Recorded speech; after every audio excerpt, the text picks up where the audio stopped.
You can't outsmart the market. If you could, you'd be already on a yacht named Capital Gains simping tax-free margaritas. But you're not. You're here wondering whenever now is a good time to buy or if you should wait. Let me save you the suspense. Time in the market beats timing the market every damn time. Timing the market is like the ultimate illusion. It sounds smart, it feels strategic, but it's just a financial astrology in a suit. You've been sold the myth that if you just listen to the right podcast or watch the right guru's macro thesis, you'll magically buy the dip and sell the top. Spoiler alert, the pros can't do either. If they could, they wouldn't need your subscription fee.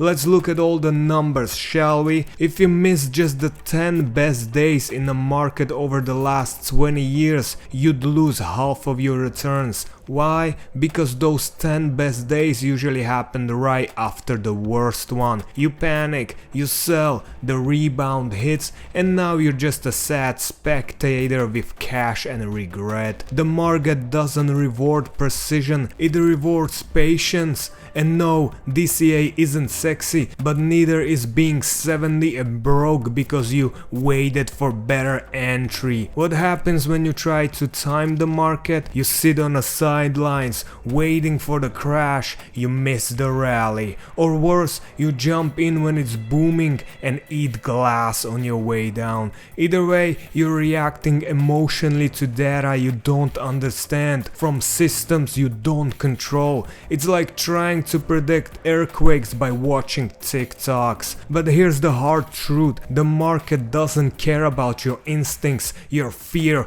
or your favorite finance YouTuber. It rewards people who stay in, not people who think they're the next Michael Burry. Your edge isn't market timing, it's time in the market. Boring, consistent, relentless investing. So set it, forget it, and stop pretending you're smarter than Vanguard. That's it for today's tough finance sermon. If you want to get rich slow, the way that actually works, hit that subscribe button. Next time we're tearing apart those 100x AI penny stocks video that flowed your feed. Until then, stay cynical, stay solvent, and don't sell your future for a dopamine spike.